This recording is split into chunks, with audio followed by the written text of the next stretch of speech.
Alright, mega love shoutout. Nandito tayo kay Vodcaster mga kabsat. Meron siyang latest topic mga kabsat dito na sabi niya dito De Lima, nahaharap sa contempt charges. At maaaring mapakulong ng Supreme Court sa pagtawag niya na Sarah's Court. Really? O sige, tingnan natin sasabihin dito ni Sir Bad. Uy! Again, sa mga bagong pasong, shoutout sa inyo. Huwag kalimutan mag-like and subscribe. At syempre, shoutout sa ating mga team replay. Huwag kalimutan mag-like and subscribe. Pasok, Sir Bad. Buenos dias. Mukhang may panibagong ops na naman ang mga DDS, ang mga forces under Vice President Sara Duterte. And this time, ang target nila ay si Congresswoman Laila De Lima dahil sa pagtawag nito Geraldo Ramirez, sa Supreme Court na Sarah's Court. I believe yung aksyon ni Laila De Lima really drove home the point na talagang ang mga Supreme Court justices ay nagpapagamit kay Sara Duterte. Agoy. At siguro dahil doon kahit papaano na tauhan at nahiya yung Supreme Court kaya hindi sila kaagad-agad naglabas ng TRO laban kay Sara Duterte. O laban sa House Justice Committee. Imagine kung hindi pa nag-ingay itong sila Laila De Lima, pati tayo, ang bilis-bilis nila ma-schedule ng hearing doon sa unang petisyon ni Attorney Israelito Torion na seeking for the issuance of a temporary restraining order para pigilan ang House of Representatives from holding its clarificatory hearing. Ang bilis-bilis after wala pa ata 2 weeks na schedule na and a day after si Sara mismo nag-file ng petition for TRO, nag-schedule na kaagad. Kaya lang ng hearing. Kaya lang dahil sa napakalakas ng ingay natin at lalo na yung pagtawag sa kanila ni Laila De Lima na Sarah's Court, kahit pa paano natauhan at hindi sila naglabas ng TRO at binigyan pa ang House ng 10 days para sagutin ang issue. So sana naman na matuloy na talaga yung April 14 clarificatory hearing at huwag sana na sila maglabas ng TRO. So kumbaga naging very damaging yung observation at warning ni Laila De Lima na huwag nyo na ulitin yung huwag na kayong magpagamit kay Sara. Namumukha na kayong Sarah's Court or SC. Kaya ngayon ang purtirya nila ay dito na kay Laila De Lima at winarningan nila na pwede ito ma-cite in contempt ng Supreme Court for insulting the court at pwede ito ikulong ng Supreme Court for destroying the credibility of the highest court in the land, considering na lawyer si Laila De Lima, kaya she's, as far as her legal profession is concerned, under pa rin siya ng administrative control ng Supreme Court.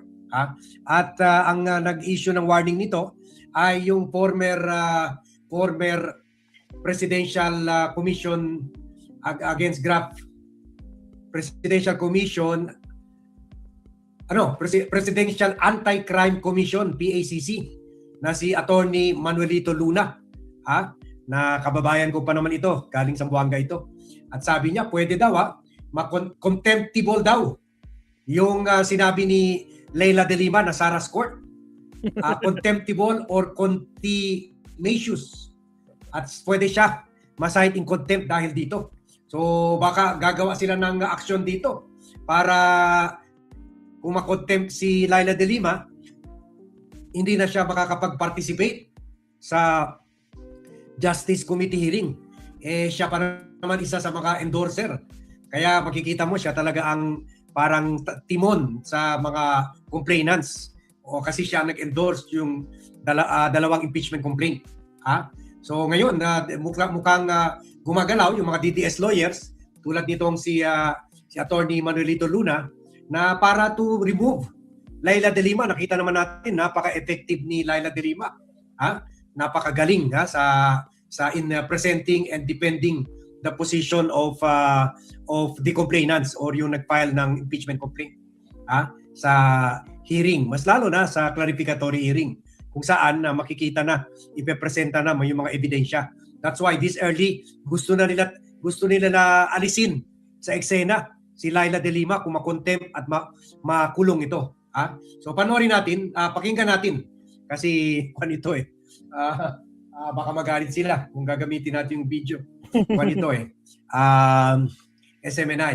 So pakinggan na lang natin yung audio dito sa interview sa itong si Atty. Luna. Ito rin yung grupo na nag-file ng impeachment complaint laban kay President Bongbong Marcos, na siya yung tagadala ng maleta, tagahila ng maleta ng mga dokumento. Kasama sila si Chavit Singson, si Mike Defensor, si Atty. Virgil Garcia, na yung parati rin na active sa mga panawagan kudeta at mga rally na nilalangaw naman. So siya yung kasama doon. Pati yung si Cathy Binag, yun lang. Napahiya sila doon kasi wala lang man ni isang DDS senator, congressman, ni si Pulong, anak niya si Omar, Congressman Omar Duterte, o kaya yung pinsan nila, o kaya yung sila Alvarez, Congressman Alvarez, wala lang man isa sumipot para ma-endorse yung complaint na yun. Kaya namukha silang tanga. Pero eto, andyan na naman sila, gumagawa na naman ng mga ops nila para alisin sa eksena sa hearing para pigilan yung participation ni Leila de Lima sa hearing. So panoorin natin, pakinggan natin to. Hakbang ng sa paghakbang ng Korte Suprema. Mali po ba na magpasaklolo yung isang individual kung meron siyang nakikita? Kasi after nung dumulog ang pangalawang Pangulo, abay pinuna ang naging hakbang ng Vice President ng ilan sa mga taga-andyan sa House Committee on Justice. Grabe yung kanilang mga pagpuna na parabang walang karapatan ang pangalawang Pangulo na mag-question doon sa prosesong kanilang ginagawa. Alam mo, natural talaga maging defensive sila kasi mali yung kanilang ginagawa Kasi kung tama, hindi ganun ang kanilang reaction. So that kind of reaction on their part only proves na mali yung kanilang ginagawa. Meron pa nga sinabi si Representative de Lima na yung Supreme Court daw ay Sarah's Court. You know, that is contemptible or contumacious, or she may be cited in contempt, indirect contempt of court for saying that. Kasi very irresponsible itong si Representative de Lima in labeling as an officer of the court. Siya ay bilang abogado, more than a congressman, dapat respetuhin niya ang Korte Suprema. Kami mga abogado, like myself, Atty. Manuelito Luna and the others, nasasaktan kami every time na binabastos ang Korte Suprema kasi ang aming duty under the law is to protect the integrity and the image of the Supreme Court. Sayang itong si Representative de Lima Ito na sana yung kanyang panahon para bawiin, para... Sabi niya, sila daw, mga abogado, siya at iba pa mga abogado, they are doing everything to protect the integrity of the highest court in the land. Pero ang problema, what if the highest court in the land itself takes action that in itself will bring down the integrity o besmirch, madudungisan ang integridad ng Supreme Court? What if gawain nila mismo tulad yung pinatay nila yung impeachment complaint last year, something na halos lahat ng mga lawyer na sinasabi ay overreach or sumobra yung power nila. Kasi naman yan, mga tao lang naman yan, mga miyembro ng Supreme Court. In fact, dalawa na nga Supreme Court justices ang na subject to impeachment case. At lalo na yung case kay the late Renato Corona na issue of graft and corruption.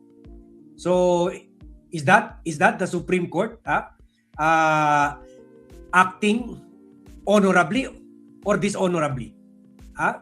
So okay, we respect and we protect the integrity of the court, but the court itself must also act honorable. Help start your lifestyle change. Cook with Golden Fiesta canola oil. I'm oil good. Kasi kung yung desisyon nila puro pabor lang kay Sara Duterte, Wala nga sila nagawa. At the height ng mga killings to Duterte, wala nga sila nagawa. They could have, came up with rulings to somehow keep in check yung killings or pagnanakaw ng mga Duterte. Wala, they were even seen as protectors of the Duterte administration, yung mga decision nila. Puro pabor kay Duterte. Lalo na dahil karamihan sa kanila dyan, 13 sa kanila dyan, ay appointees ni Duterte, but they should act independently. Kalimutan na nila kung sino nag-appoint sa kanila.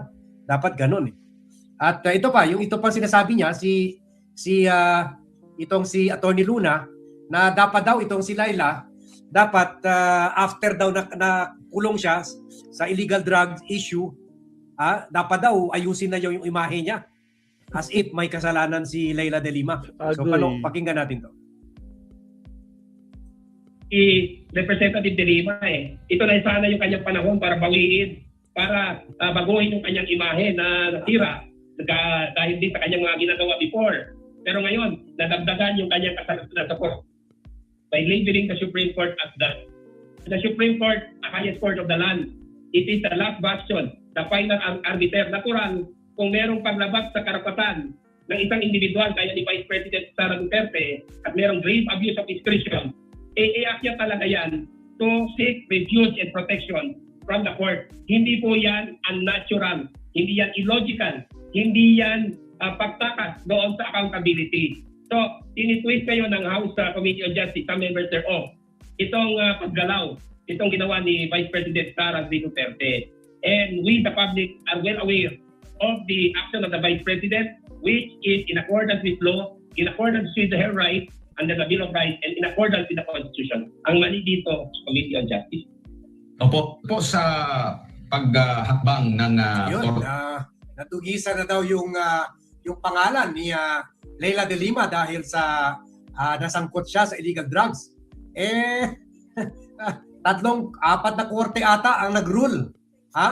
Nag-rule or na-clear si Leila de Lima sa mga kaso niya. So walang kaso, puro invento lang. At kahit yung mga nag-witness, mga tinakot nila ng mga witness laban kay Sara Duterte, nag-retract na after natapos yung termino ni Duterte. Kaya yun, dinismiss na dalawang korte, apat na kaso.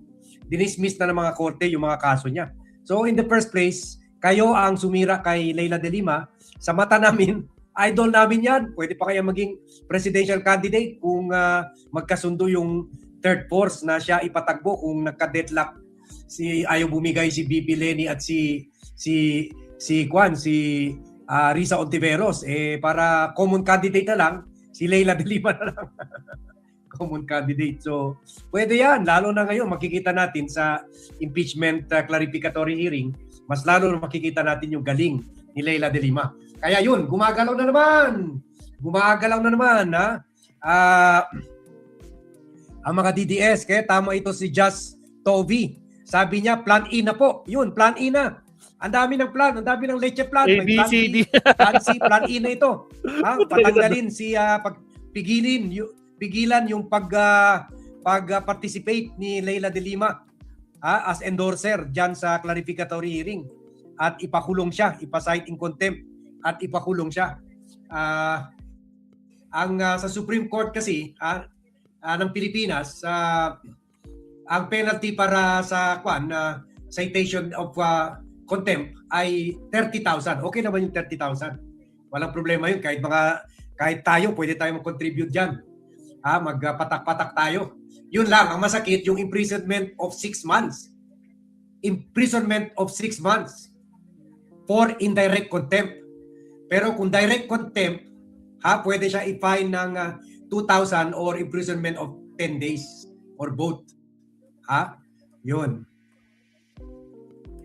So, pwede siya pumasok sa indirect contempt for misbehavior outside the court, such as disobedience to a lawful order, punishable after a written charge and hearing.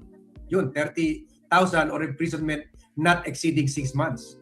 So, that will put de Lima out of the picture. Ha? Grabe talaga. Wala nang katapusan yung mga ops, plan B, plan C, plan D, plan E. Leche plan ng mga DDS, talagang desperado na sila. Hindi nila napigil yung hearing, yung clarificatory hearing. Ngayon, pipigilan nila si Leila De Lima from participating kasi nakita naman natin sa past hearings ng Justice Committee, ang galing-galing talaga ni Leila De Lima. At syempre siya yan magtatawag ng mga witnesses to make their or to defend yung mga nagpipresenta ng mga witnesses nila. Kasi syempre baka harangan pa yan ng mga DDS, baka meron na sila nakakuha o nabili ng mga miyembro ng Justice Committee para depensahan si Sara.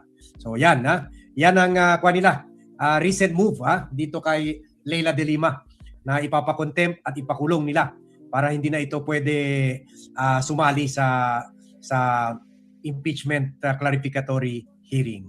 So yan po ang recent development dito sa issue na ito. Let's pray for Leila De Lima at let's pray kung aakyat man talaga sila sa Supreme Court, sana naman hindi sila pagbigyan ng korte. Sana naman mahiya sila na magiging talagang Sara's Court na talaga sila. So thank you very much everyone for watching. Thank you very much for joining me in this vlog. Buenas noches a todos and see you in my next vlog. Buenas noches, Sir Bad. Maraming salamat. Ako po, pinagkakaisa na naman nila si De Lima tulad ng ginawa nila noon sa kanya. Nako po, hindi pa rin sila magtatagumpay. So again, maraming salamat, Sir Bad. Alright, so mag-last topic na tayo, Mabsat. At itong iiwan natin sa ating live stream for today. Shout out, mga Mabsat. Siyempre, parang may tinatanong sa akin si Juan kanina. Check ko lang, wait lang Parang may tinatanong si Jeyo Frisk. Jeyo Frisk, may tinatanong ka ba sa akin? Sabi ni Tweety Bird, Attorney Falsis, May 2026, DILG Secretary Trillanes, DOJ Secretary Benhur Abalos, sana magkatotoo. Yun lang. Tingnan natin, hindi natin masabi Actually, may mga nabanggit din sa akin Kung kay Risa daw, may nabanggit sa akin na kung sakaling sino yung mga nandun sa position na yan. Pero hindi pa natin masasabi mo. So, alanganin pa. May tinatanong si Jeyo Frisk kanina. Yung tungkol kay Sir Bad, yung ano na yan? Naku, nawala. Hindi ko na makita. But anyway, last topic tayo, Mabsat. Again, maraming salamat. Huwag kalimutan mag-like and subscribe. Last topic po tayo.